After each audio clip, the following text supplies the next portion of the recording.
Anda tidak senang dengan saya? Oh, tidak masalah. Saya hidup bukan untuk menyenangkan Anda.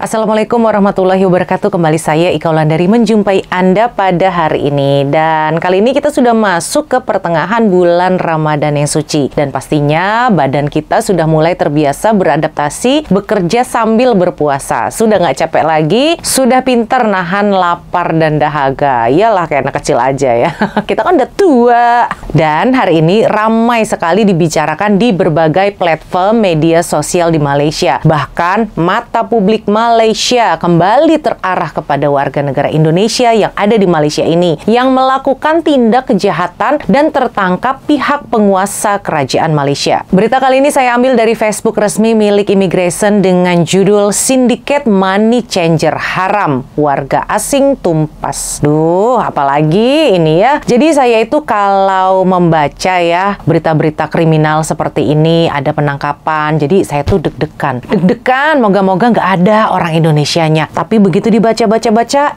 muncul ada orang Indonesianya. Ada aja yang terlibat. Oke, kita ke beritanya. Jabatan Immigration Malaysia telah berjaya menumpaskan rangkaian sindikat money changer haram atau tempat penukaran uang yang didalangi oleh warga negara asing dalam sebuah operasi khas yang dijalankan baru-baru ini, yaitu pada tanggal 2 dan 3 April 2023 di sekitaran Kuala Lumpur dan Selangor. Operasi ini telah dijalankan oleh sepasukan pegawai dan anggota dari bahagian perisikan dan operasi khas dengan kerjasama Bank Negara Malaysia yang telah menyerbu 10 buah lokasi kedai yang dicurigai menjalankan kegiatan praktek pengurup uang atau penukaran uang tanpa izin. Yang tertangkap ini terdiri dari warga negara Bangladesh, India, dan Indonesia. Selalu aja ada orang Indonesianya. Jadi kadang-kadang agak jengkel gitu ya. Sebagian daripada kita, orang Indonesia yang ada di Malaysia ini mencoba mati-matian untuk menjaga nama baik kita. Kita berkelakuan baik, kita mengikuti peraturan yang ada, kita bayar pajak, tinggal di Malaysia menggunakan izin resmi.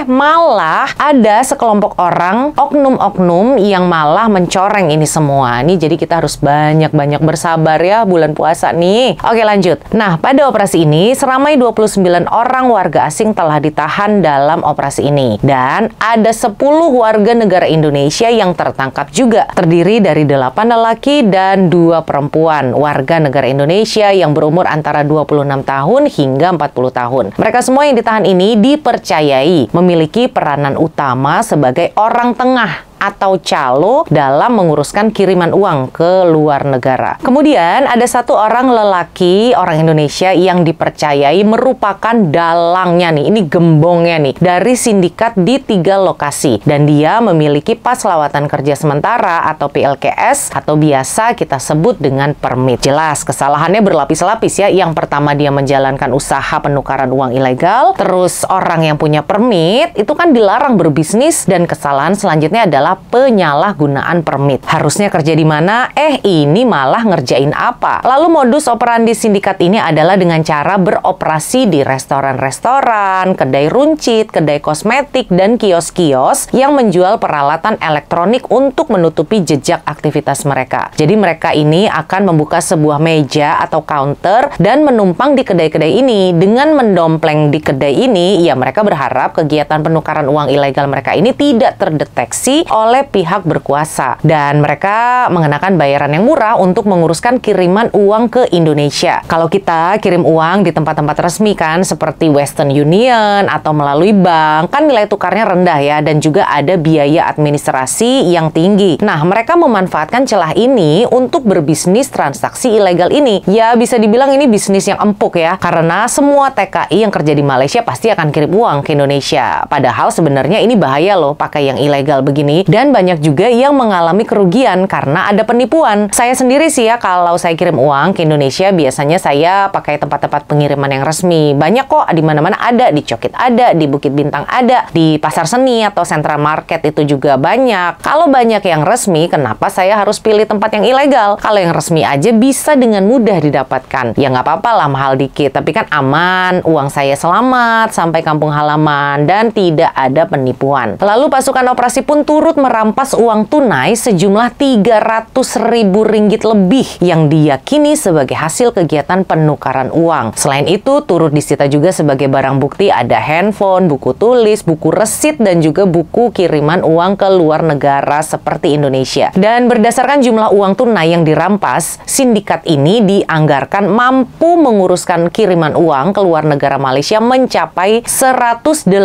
juta ringgit setahun. 108 juta loh, itu gila banyak banget kan transaksinya. Berapa ratus miliar coba ini bener-bener gokil banget ya. Dan tentu saja negara Malaysia mengalami kerugian pajak yang sangat besar. Kesemua yang ditahan akan dituntut telah melakukan kesalahan di bawah Akta Imigresen 1959-63, Peraturan-Peraturan Imigresen tahun 1963, dan Akta AMLA TFPUAA 2001. Dan saat ini mereka semua ditahan di Depot Imigresen Semenyih untuk disiasat dan tindakan lanjut. Memang tidak dipungkiri ya, kegiatan penukaran uang ilegal seperti ini marak terjadi di antara pekerja asing. Setelah dapat gaji hasil dari kerja keras, ya maunya kan kita kirim ya ke Indonesia, ke keluarga kita, dan terkadang kita pasti akan memilih tempat yang memiliki nilai tukar uang yang tinggi. Dan ternyata ini adalah praktek ilegal loh. Dan tentu saja praktek ilegal seperti ini, praktek bodong seperti ini juga kan bisa digunakan untuk tindak kejahatan ya. Seperti pelaku kejahatan tentu akan menggunakan pengiriman uang ilegal seperti ini, entah itu untuk pencucian uang, bisa aja bisnis-bisnis haram lainnya. Pokoknya macam-macam lah ya, karena kan ini tidak ada izinnya, tidak ada juga laporan kepada negara. Oke, baik, sekian untuk hari ini. Jadi kalau mau kirim uang, datangilah tempat penukaran uang yang resmi, yang memiliki izin agar uang kita aman dan mencegah kita menjadi korban penipuan. Saya Kaulan dari undur diri. Wassalamualaikum warahmatullahi wabarakatuh. Selamat berpuasa.